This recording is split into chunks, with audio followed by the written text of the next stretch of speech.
Hello, everyone. I'm Zineb Riboua. I'm a research fellow at the Hudson Institute, the Center for Peace and Security in the Middle East, specializing in the Middle East with a particular focus on China and Russia's growing influence in the Middle East and North Africa. But beyond my professional research, I am also, like many here, I believe, a lifelong lover of literature, and it is with deep sorrow that I learned just a few months ago of the arbitrary detention of Boualem Sansal, a towering figure in contemporary literature and one of the most courageous voices from the Arab world. Sansal's novels, such as 2084, The End of the World, have not only challenged authoritarianism and extremism, but also captured the universal longing for freedom and dignity. In 2084, his chilling dystopia, inspired by Orwell, Sansal warns us against the dangers of totalitarianism and the erasure of individual liberties. His work reminds us that true victory lies in battles that are lost in advance, but fought to the very end. So today, really in that spirit of defiance and moral clarity, it is being put to the test. And as of today, Boualem Sansal has been detained for 160 days, I believe, isolated, silenced, yet still powerfully present through the ideas he has given to the world. In moments like this, the role of France as the historic homeland of the Enlightenment, of free thought, of human rights is crucial. It is profoundly encouraging to see that President Macron and the French government have committed themselves to defending Boualem Sansal's rights and working towards his release. In doing so, they affirm the values that have defined France's role in the world. And today I have the great honor of welcoming Ambassador François Zimeray, who embodies this commitment. Ambassador Zimeray is not only Boualem Sansal's lawyer, but also a long-time advocate for human rights, a diplomat who served as France's ambassador for human rights, and a man who dedicated his life to defending those whose voices are under threat. He has long stood at the intersection of law, diplomacy, and moral courage, defending not only the rights of individuals, but the very principles that hold democracies together. We're very privileged to have you here with us today. So before we really dive into the case and more of the questions around it, what really brings you today to Washington? First, thank you very much, Zineb, for receiving me. I'm here with Jessica Finel, my partner in the law firm, with whom we have together this adventure of defending human rights through as lawyers, after having been a diplomat and a member of the European Parliament as well. And I apologize for my English, which is not as good as I would like it to be. But we came here to raise an awareness and to have some contacts in the DOS, especially, and to meet with you, to put the finger on some cases we are dealing with, in which I do think that there is, and it was very clear in your presentation of what was about Boualem Sansal, one could feel that behind his plight, there is something which is not only French, belongs from the French-Algerian relationship, but has raised a concern for which I think is universal and should be regarded as universal. And I do think that some causes should be definitely shared both sides of the Atlantic, since we share the same objectives and I hope the same values as well, even though in these very special times we are living, sometimes we have some interrogations. But at the end of the day, our societies are bound with strong moral ties that you mentioned, and you know, as human rights lawyers, we have sometimes the impression of trying to do everything to defend our clients. And there is a point where we ask ourselves, did we knock at all doors? Did we really try everything? And it was important for us to share some information and concerns with the American diplomats. That's why we are here in Washington. Okay, that's very, very good to know. And a lot of people do not really know about the Boualem Sansal case. Mm-hmm. Thankfully, at Hudson, many of my colleagues, Ken Weinstein, but also my colleague Leah Leibovitz, wrote a very beautiful piece about it in Tablet Magazine. But it seems that it still does not resonate. How would you explain that? Why does it not receive the coverage it should receive? First, because it's very much, his case is very much seen as a Franco-Algerian case. And for us, it's an issue, but because since it's a part of the long-lasting litigation between France and Algeria, this difficult reconciliation, the reminiscences of the independence war of Algeria, which is still present in the minds. This can give the impression that it belongs to the French and Algerian history, where definitely, according to what you said very, very, very precisely regarding the work of Boualem Sansal, I think that what's at stake should create an indignation for all those who believe in freedom of speech, freedom of thinking, and this very simple and strong idea and value we cherish doesn't belong to France, but belong to all of us. But I think this is it's seen as something nearly a domestic case, which is not the case. And also there is a dimension in the Boualem Sansal tragedy, which is rarely underlined, but for me definitely exists. In all situations, you have the explicit dimension and implicit dimension. The explicit dimension is the crimes that are for which Boualem has been arrested, supposed crimes of putting in danger the state security by his words, which is really absurd. This is the explicit. But in the implicit, there are another dimension, and I'm sure that a lot of the person who listened to us would be interested in that. Boualem Sansal is one of the rare, very rare, probably the Algerian author who wrote about the linkage, spiritual and intellectual linkage, ideological linkage between radical Islam and Nazis. And in one of his novels, Le Village de l'Allemand, the village of the German guy, he describes this in Algeria. And putting the finger on the ideological links between the two ideologies, Nazis and radical Islam, could be seen as a kind of blasphemy. And more than that, he had the courage to go in Israel when he was citizen of a country who did not recognize Israel and who did not even pronounce the word of Israel. They say the Zionist entity. Yes.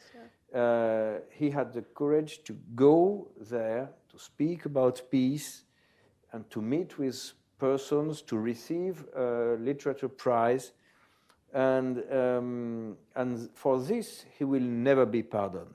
And this is an implicit dimension of the case. I have to say that for me, there is something which it's quite difficult, is the fact that first I have to take, as he's still in prison, he's still detained, I have to be extremely careful with my own words, not to worsen the situation for him. And I have to deplore the fact that I could not go in Algeria to visit him, even though he had designated me as one of his lawyers, absolutely. And I never received my visa, which is definitely an attempt to the defense right, and which violates all the treaties ratified by Algeria. And when I was appointed as his lawyer, I was the target of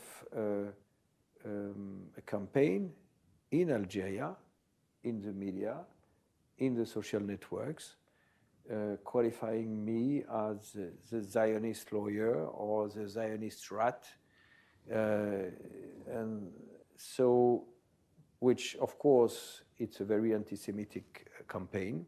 Yes. And it's difficult not to establish a link between this campaign that no official has never denounced and the fact that I never received my visa. And even in one of the major newspapers of Algeria, they described the French the French government as a Macron Zionist one. Yeah. So there is a kind of anti-Zionist and anti-Semitic obsession in a country where there is not any more Jews remaining, and where the Jews were present for millenniums, more than 1,000 years, maybe 2,000 years for some of them. And a lot of Algerians, they simply don't know that there is a Jewish part in their DNA, in their history, and because this country has been built on a narrative. All countries are built with a narrative. Yeah. But this narrative, the official narrative, is a complete denial of the Jewish part of Algeria. And for this reason as well, I think this plays a very important role in the fact that Boualem is still detained, even though he's 80 and he suffers from, he has a cancer. So at least for humanitarian reasons, he should be released and freed. But he's really the hostage of a French and Algerian relationship, which is now worse than ever. You know, Ambassador, before having you, I received an avalanche of comments, basically, you know, saying that, oh, we're hosting, you know, as you said, like a Zionist agent and so on. I mean, I'm accused of being that, of course, but it's very notable that there is a big campaign against you and against Sansal because of what he represents and what you pointed out. But let's take a step back. If you can tell us more about Boualem Sansal and when did he visit Algeria? What actually happened? If you can tell us, as I know it's... He's Algerian and French citizen, but he's French for only since a few months. I mean, for a few months, less than 1 year. Okay. But he was, as an Algerian, and he was a former Algerian official, even though he was a writer, as you said, a very talented writer and novelist. And he's a free thinker. And he used to go and come back to Algeria often, and he had absolutely no clue of the risks that, of course, he heard about the possibility of being jailed, but probably he did not believe that this would be possible because it's so extreme. And the question you ask, why did he come back to Algeria whilst he was under threat? Yes, yeah. He probably underestimated this risk, and probably he had that in mind, but he thought, he came to the conclusion that they would not go so far. And they went so far.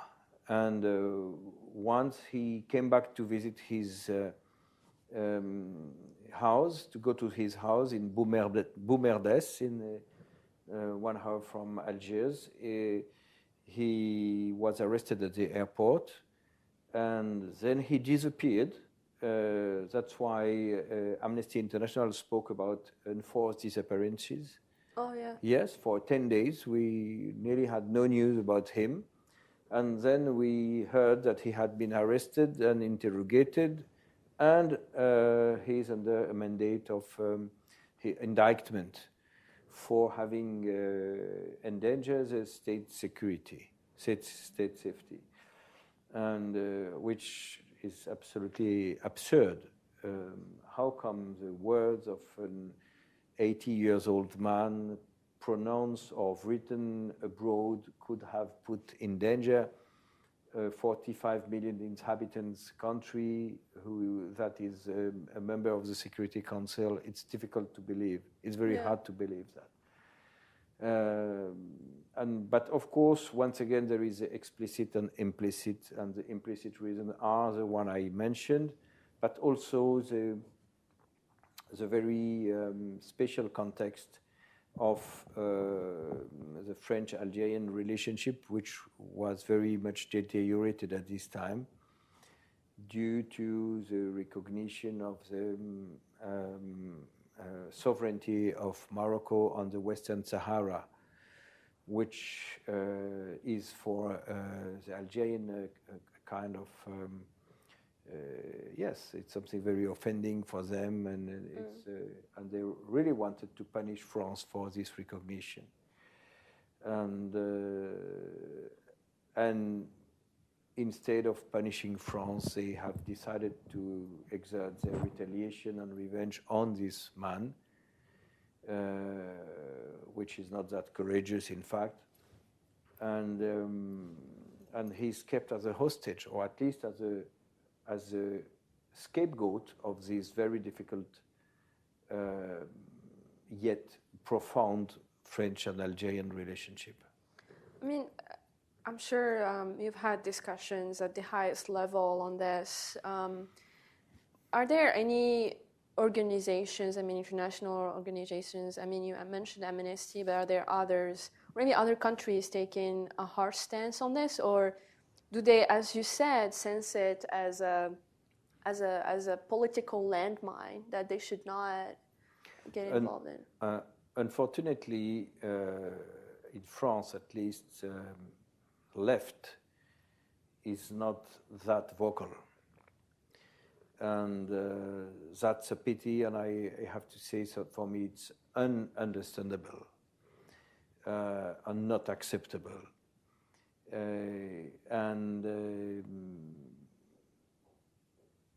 Other organizations, yes, the European Union, the European Parliament has voted a resolution in favor of Boualem Sansal.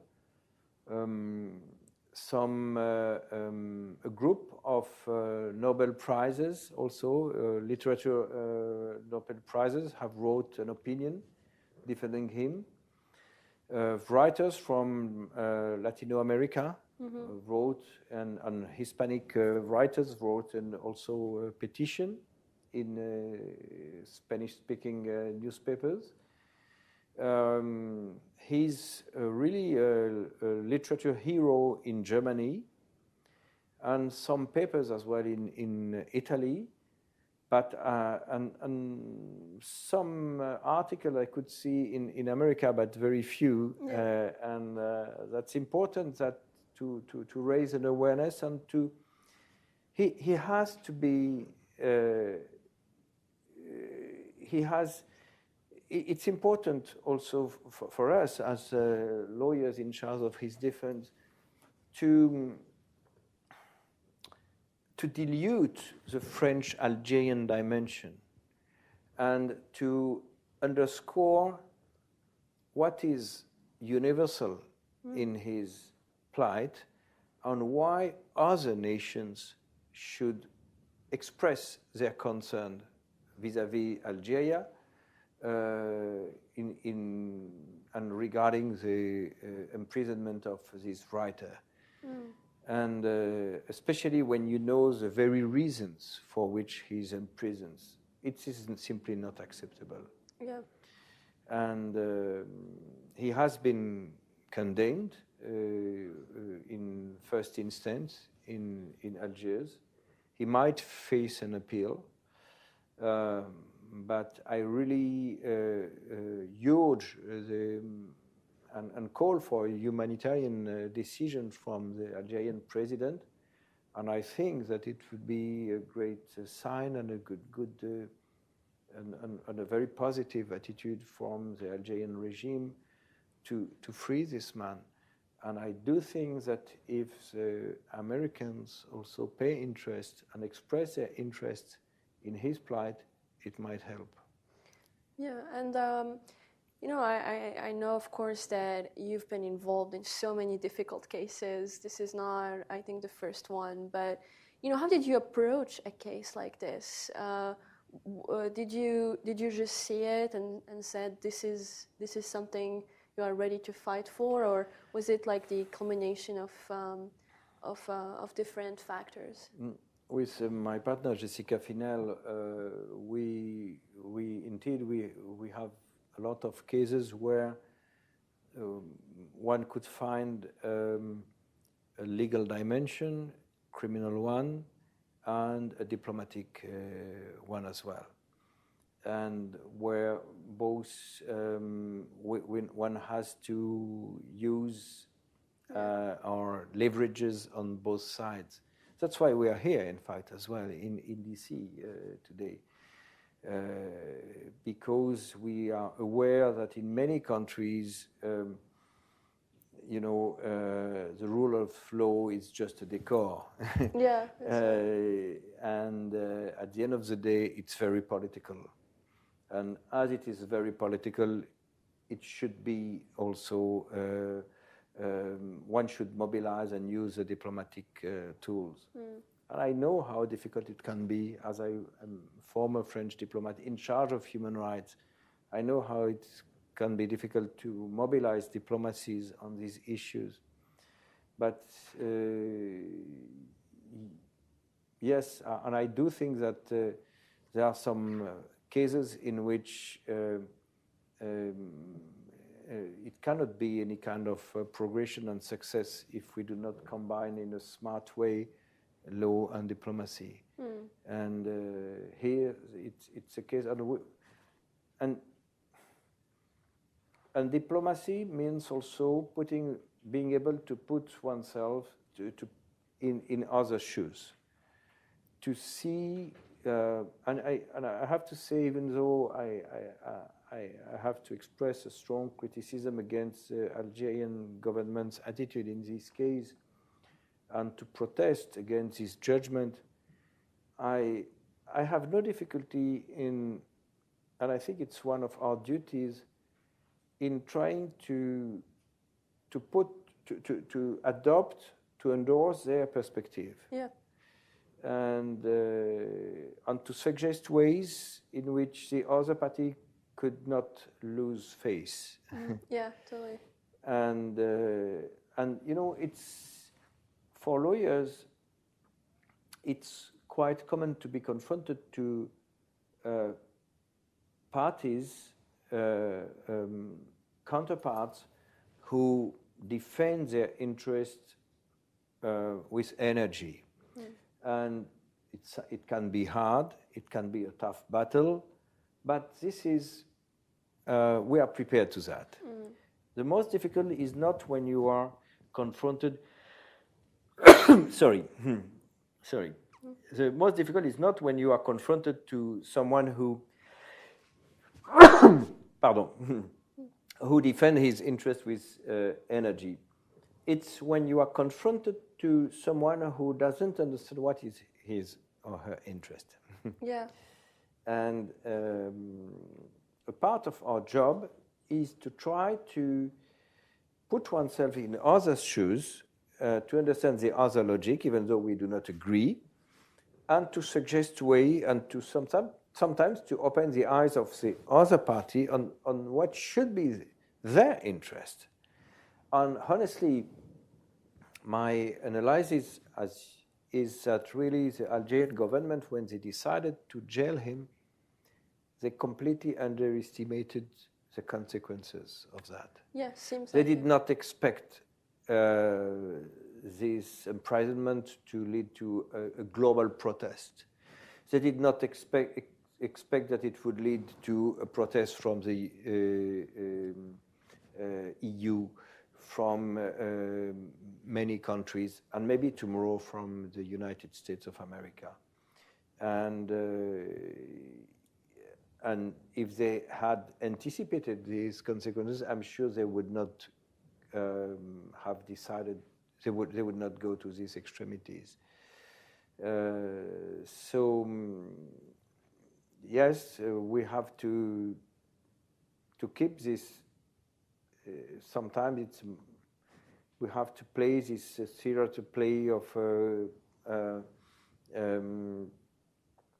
to play our role in this theater of law and trials, knowing that the decision will be taken at another level. Yeah, I meant to ask you about that, taking it to another level. Is the French government considering escalating? I know they're being very careful because of the, because Boualem Sansal is sick, etc. They're being very careful. And as you said, they're trying to use the most diplomatic way possible. Yes, the French government is very much committed. It has expressed different approaches. One is to retaliate, for example, by being very strict on visas for Algerians, for example. The other one was always to offer the hand for a dialogue, more diplomatic and more stiff attitudes. But both both are necessary. Kind of carrot and stick attitude, which is very common in the kind of negotiation. But the French government is very much committed. However, as beyond the case of this person, Boualem Sansal, the objective of the Algerian government was to punish France. The more France protests, the better it is. I see. And the less efficient it is. Yeah. So that's why, for us, our role is to, I said, to dilute the French dimension and to reveal the universal dimension which dwells in this arrest of an 80-year-old writer, free thinker, and really a free spirit. And to draw the attention of others and like-minded on this situation, and that's why we are here as well. Yeah, I really appreciate your comments on anti-Semitism, because there is definitely a rise of anti-Semitism, and I'm pretty sure that as you were dealing with this case and you're dealing with it, as you're talking to people about it. How do you see things have changed in the sense that you also sense that there is an unprecedented rise of anti-Semitism, especially because not just from the Algeria side, but maybe in France as well. Yes, there is, and I think, unfortunately, it's not the privilege of France. We could see that in the world. As we could see that even at the evening of the October 7th, I have to say, before the Israeli retaliation or Israeli operations, we could see that some voices and some silences. As a human rights activist, you kindly portrayed my career and my background. I have always seen the NGOs and major human rights institutions as companions of my route, of my career, and but I'm extremely sad and surprised to see how silent they were after October 7th. I'm not talking even 1 month, 2 months later, but just during the days following. And it's for me something on which we will have to question them. Why were you so silent after these dates? And I say that because unexpectedly, the first consequence of this attack was a rise of anti-Semitism immediately all over the world. And a kind of universal protest. One could expect at this time the Israelis were the victims this day, October 7th. Definitely, there is no doubt that they were the victims at this day. And the consequence of the attack was that instead of standing alongside the victims, a lot of people in the world decided to come out with their hatred against the Jewish state. And for me, it's a mystery. Maybe, but I try to go beyond the mystery, and I try to have explanations for that. And I think that there is something that probably the fact that they are seen as, there is something which prevents people from seeing them as victims. It's kind of, how do you say, l'usurpation? I forgot the, yes, sorry, I forgot the French word, the English word. Usurper. Okay. It's like if they were not in their, sitting in the good chair. This is not your place. You are not the victim. You cannot be the victim. You cannot be again the victim. This is what I felt. The kind of yes, you are sitting on the wrong seat, one of the victims, but you are not the victim, because we are in an era where it is extremely difficult to fathom the complexity of a situation. And our enemy is the aspiration of simplicity. There is a desire of simple narratives, the right and the wrong, the good camp and the wrong camp,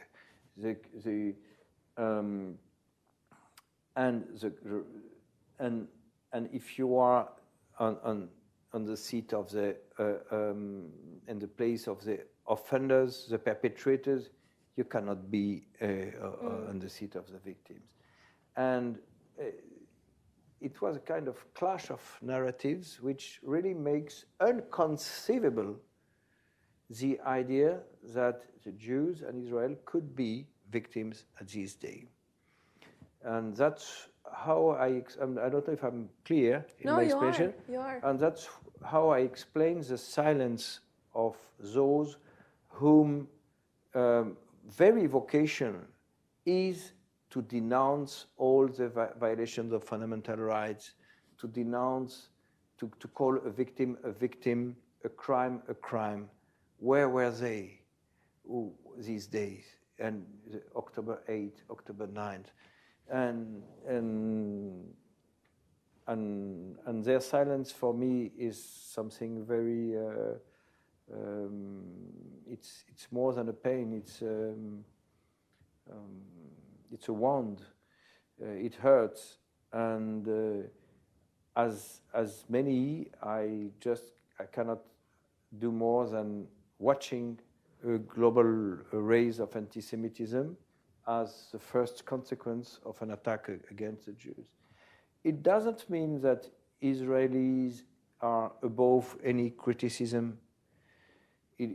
Israel isn't above criticism. Of course, no one is beyond, above justice, above accountability.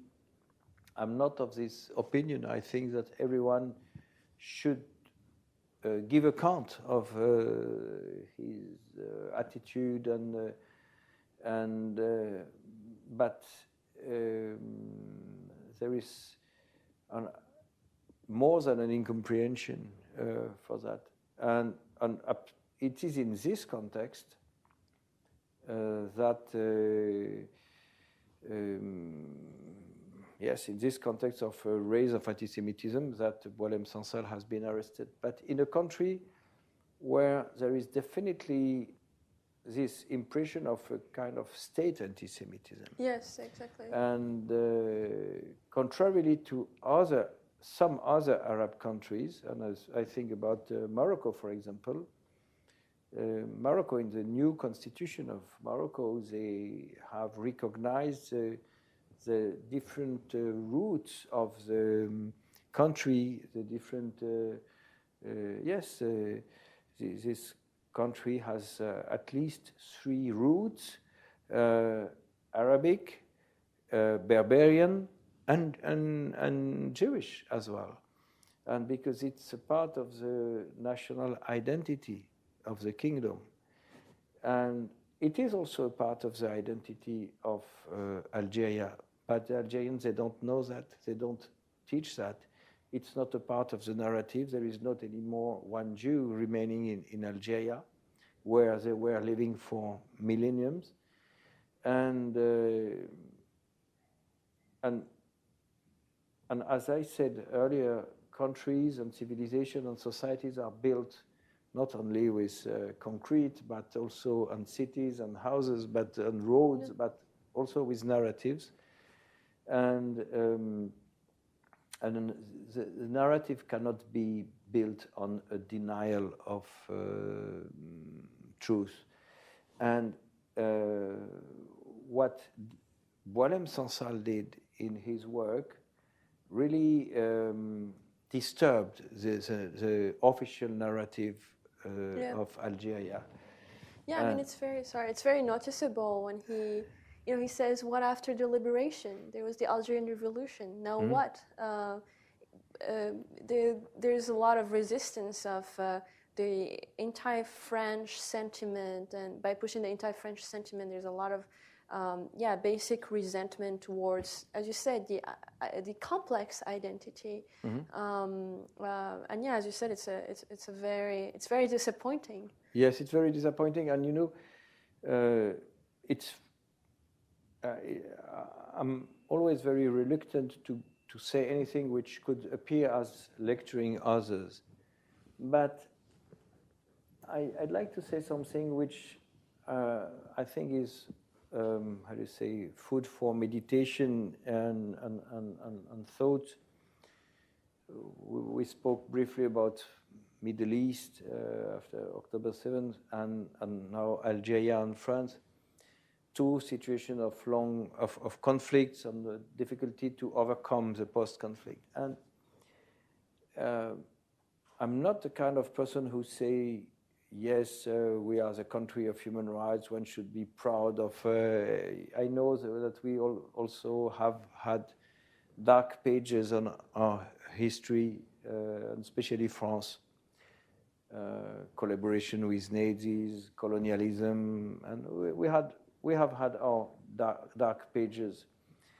But there is something one should be proud of. And when I say proud, it's not a pride of arrogance, it's a pride of generosity, sharing the best of our experience. It's a reconciliation with Germany.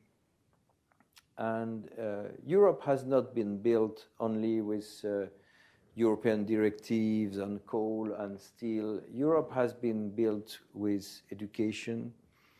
And in 1948, de Gaulle and Adenauer, not Eisenhower, Adenauer, they made a joint committee for a new narrative in textbooks. And from this moment, we call that les échanges franco-allemands pour la jeunesse, the French and German exchanges for youth. And from this moment, this very moment, we started to look at them with other eyes and to name them with other names. And France and Germany fought 26 times during the last centuries. And now we are really bound with strong links. And what happened in the past appears to us as inconceivable. And the miracle of French and Germany reconciliation is that when we meet a German, no one think about asking him or her to apologize for what the ancestors have done, and especially 2 world wars, and occupation and everything you know on the tragedies of the 20th century. It doesn't come into our mind. So what we learned from our own experience is that reconciliation is always possible, even after the worst wars and the worst moments. And I don't say that as with the intention to lecture, but to give hope, which is not the same. It is possible, and one should definitely draw a perspective. And the more misty and foggy is the atmosphere, we are groping like blind in this, feeling our way in this world of uncertainty, uncertainty, and where the world is more unpredictable than ever, so the more dangerous than ever. We have to have a clear heading and a compass and a small light at the end of the tunnel. And the light is the fruit of the experience we have succeeded in, and especially, and this is what we have not been able to do with Algeria, and what I hope one day will be done in the Middle East as well.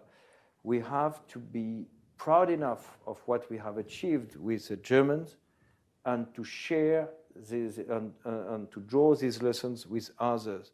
And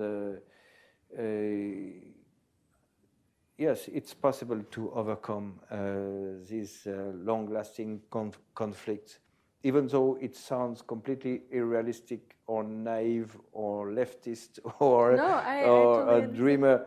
I know that, but it's a reality. We live every day in Europe.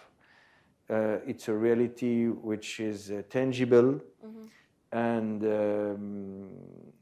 I think it's one of our duty to recall and to share this reality, and to say it was not obvious. It did not come like that by just like a miracle that French and Germans are best friends and are family now.